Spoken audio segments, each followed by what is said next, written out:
Yeah, so part two of why we're not just a PHR. And this is something I tackled at AMIA, and it's something I said on a stage because it's so true. You cannot promise to be a family's one place of health information if you don't have a plan for paper. Yep. And what I had to explain to people is that, yes, FHIR is great. I love patient access. I love that I can connect all these portals. I can bring it in one place, but it was still not the full picture of someone and what they're having to do to share their health story. And so we had to build files, and thank God for the technology of today, because those files get to use OCR, which, Jim, you'll have to explain what OCR is. Well, there's two parts too. Describe AMIA, or AMIA, sorry, the Oh, conference. yes. Oh, sorry. The American Medical Informatics Association. So yeah, we did this pitch to see about all FHIR apps, and we won. So that was super exciting. So apparently, You were saying it extends more than that, and that your plan for paper, again, is we have an area in our application that allows users to upload any type of file they have, whether there's 70 different file types that you can load, including audio files that get, transcribed and be made available. Of course, your PDFs that are, just a nightmare. So if somebody ever faxes you 50 pages, or you have a 50-page PDF with additional context, you don't really have to read the whole thing. You can insert it into files and ask questions of it and find those references. But yeah, so you're right. Like historical records, you have to have a plan for paper, because you're going to get paper discharge, or you're going to go to some place without much of an EHR. Yes, and that's the piece of it too. You're talking about, not a large majority of people are using some kind of electronic health information. And as we know at Primary Record, not all of them always are certified. And so we had to figure out different ways of making sure that information. And the other piece, that something that I learned deeply from care coordination when I thought I was just going to coordinate health, is that I realized, oh my gosh, health is driven by two other big major things: legal and financial.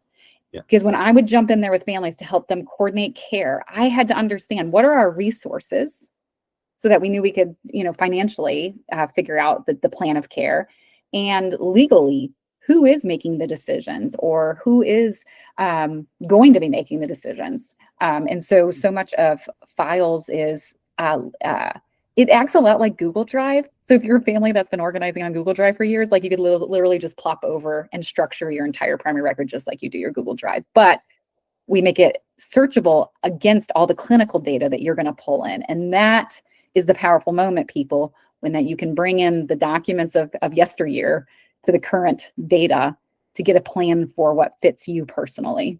Yeah, so let me give a great example of another category. I love that you brought up the health, legal, financial. For Mia, my daughter has Down syndrome. She has a lot of legal paperwork for guardianship benefits that she has for conditions. So she has Down syndrome. So she qualifies for a lot of resources. And so we've loaded a lot of those, the legal docs, our trust, our the will, like all these types of instructions for if anybody else has to take care of her. And you can ask a question like, is Mia qualified for X, Y, or Z? And that's a really great example, like for some kind of service, because it'll look at what she has for benefits. It'll look at her conditions. It'll see if there are visits or care team members that have worked, or notes that have done something in the past. So now, because it's all in one place with really highly structured clinical information, along with some of that legal, the questions are really game changers and go way, way, way beyond a personal health record. It goes into much more of a master of primary record. Yeah, and the other one that it's actually really challenging to figure out how to get it in, because I didn't realize until I started hunting, because I needed a new type of treatment, or there's this drug that my provider said that this might help my condition. And what do we do as patients? We have to start figuring out, what is the cost implications of that, on top of how is that drug going to. So you have to figure out, does my insurance benefits even cover this? And so another one that I would love to better streamline for our patients and families, but you can use it today until we can get that connection going, is just uploading your benefit booklet.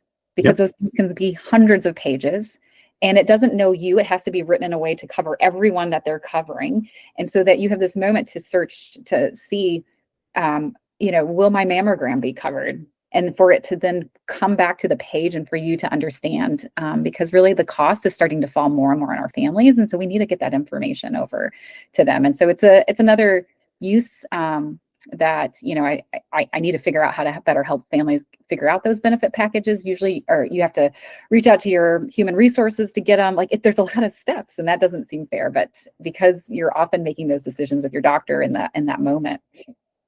And right in line, kind of going along with that, we've often instructed some of the pros that use our application, professional advocates, that if you're receiving instructions for a specific procedure from a medical provider, or maybe it's a specialist, and you don't want the family, getting mixed up with something they find on Google, or something that somebody's told them or they can't remember, if those kind of truth documents, or what is the true care plan from that provider, from that care team that's responsible and guiding people through, if that's loaded, they don't have to read and consume it all. They can really kind of follow along and ask the questions along with the progress of things like labs and all those other data that come in that a lot of times people don't know are correlated. How am I doing with the lab shows you?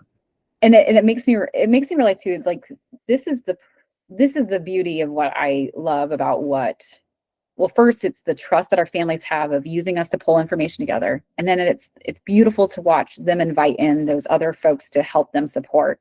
Because what I have found super fascinating is that the ability of one platform, that no matter who you are, what role you play, you're going to ask questions in your way, and it's going to find an answer. That one of the things that I see huge for, figuring out this path of how to make primary record something that can feed information back into different systems, is thinking about the efficiency and the time savings of being able to query that one sourced information from your viewpoint, knowing that it's got all those different parts of it, the clinical pieces, the patient's experience of things, the education that's being fed from the area agency on aging, right? Like, those are the things that I get really excited about, but still, like, overwhelmed on how do you use AI, responsibly to do all of that for everybody. Yeah. So hopefully these discussions that we're having are proving that there is more than just a personal health record here. This is clinical data along with all of the care journey, all the plans, all the care team members in one place.